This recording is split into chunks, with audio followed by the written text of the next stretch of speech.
Alors je vais vous montrer maintenant la toile qui s'ouvre. Ça c'est vraiment le point le plus important.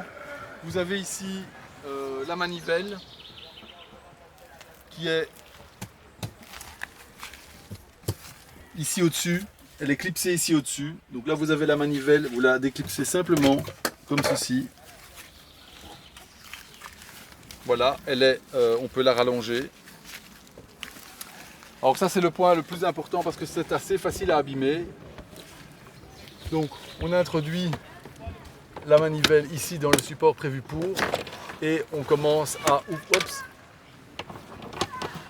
ouvrir.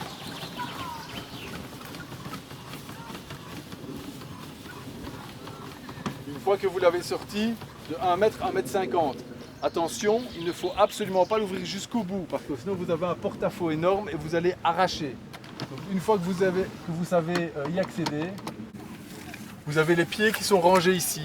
Pour déclipser les pieds, vous tirez sur ce côté-ci.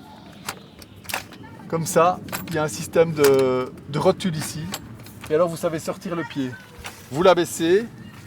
Vous avez ici un petit verrou. Et vous l'abaissez et vous soulevez un peu. Vous pouvez même l'avancer comme ça. Voilà, et vous verrouillez ça comme ça. Comme ça, il y a un support.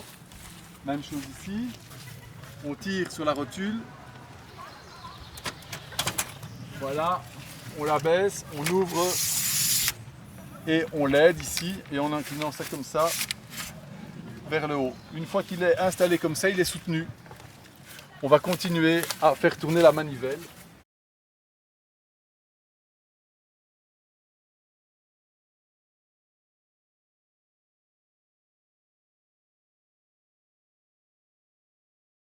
Vous comprenez aisément qu'il n'est pas possible de sortir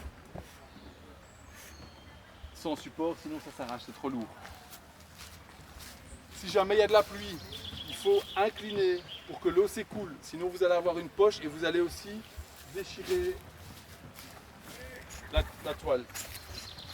Donc on peut faire comme ça, un peu l'incliner d'un côté ou de l'autre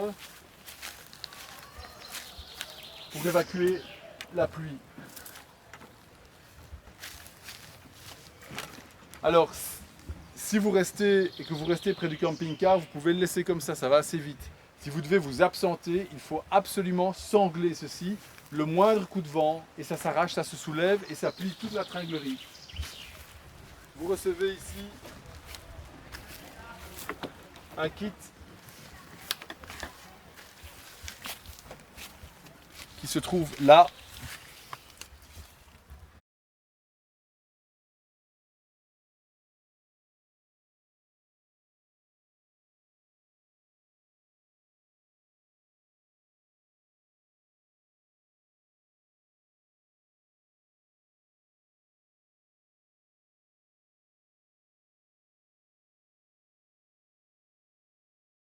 Avec cette pièce-ci, eh bien vous avez comme une boîte aux lettres ici.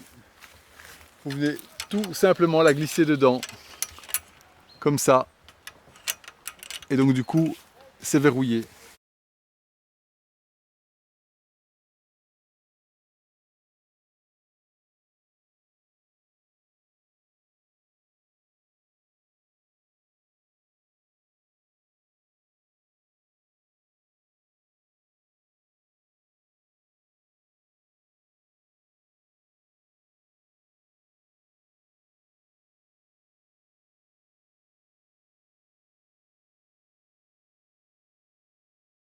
Le tapis de sol, il vient en fait exactement ici en dessous. Le tapis de sol qu'il y a dans le garage vient ici, c'est très pratique parce que ça vous évite de marcher sur l'herbe. S'il y a du sable, il va tomber à travers les petits trous, donc c'est vraiment très pratique.